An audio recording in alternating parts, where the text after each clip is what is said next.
Mr. Speaker Pro Tem, thank you for your patience as we sort of get ourselves set up here. Let's start with, I obviously try to do this every week we're here.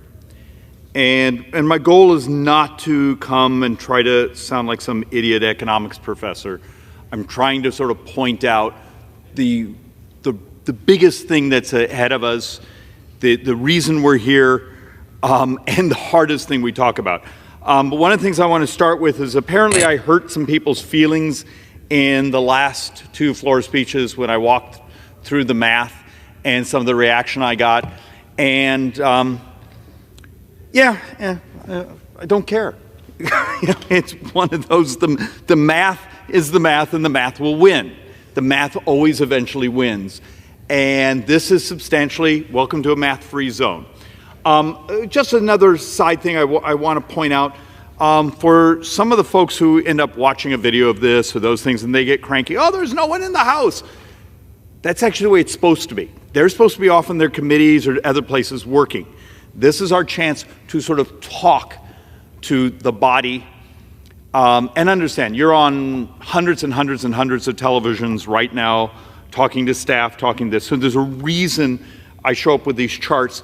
It's trying to see if you can break through and understand just the scale of what's going on. Because remember, we have a debt and demographics issue.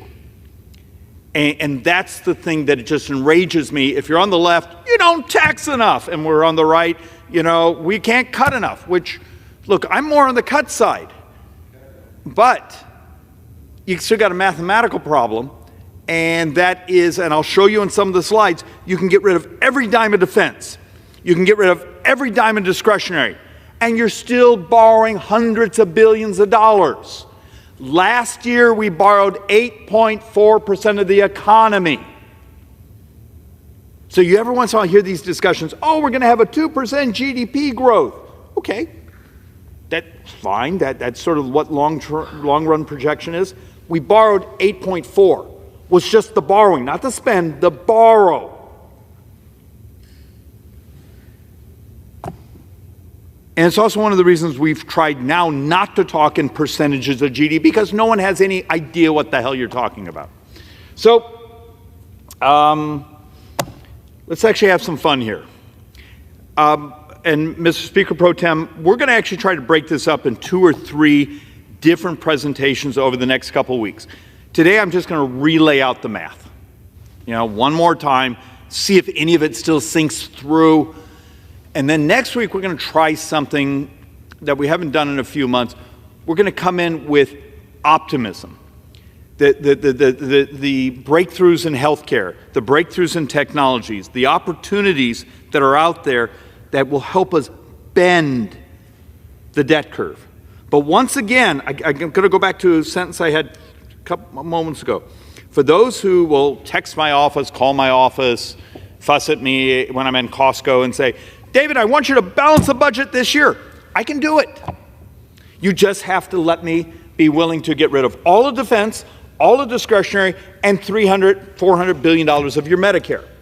That's how upside down the numbers are. So let's walk through some of this.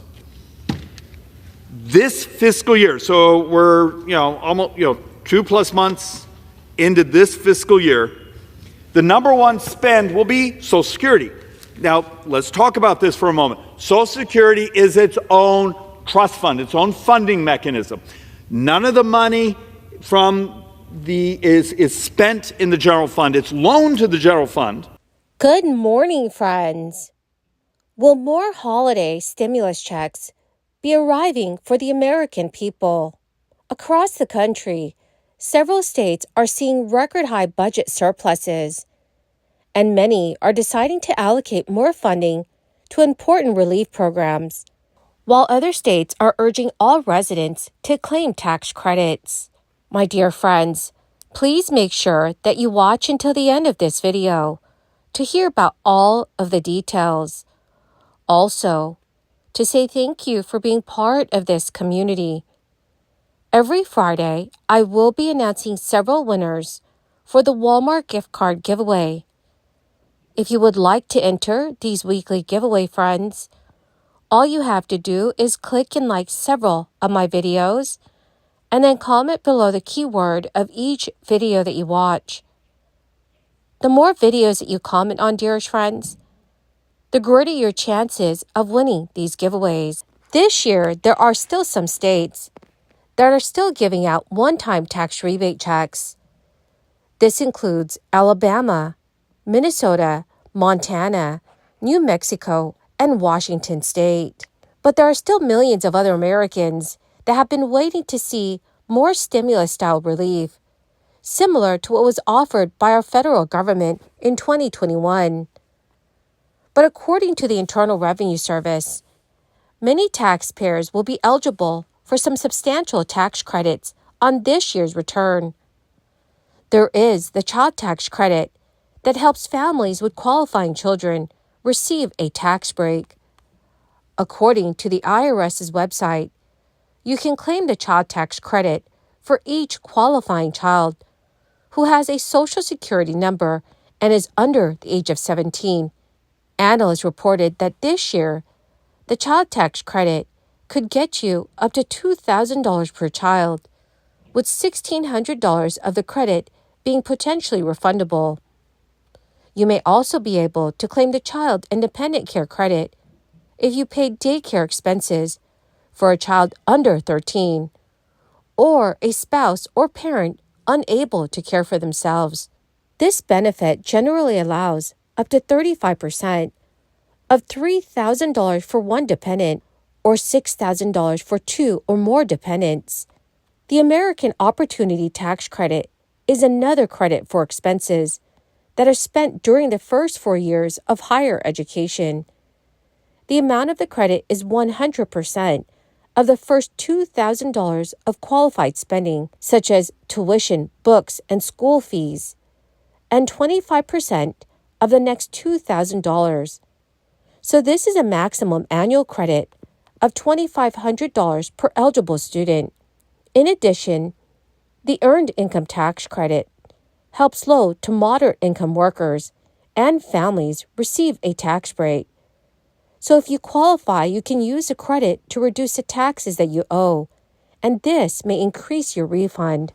According to experts, this year's credit ranges from $600 to $7,430, depending on how many kids you have, your marital status, and how much you made.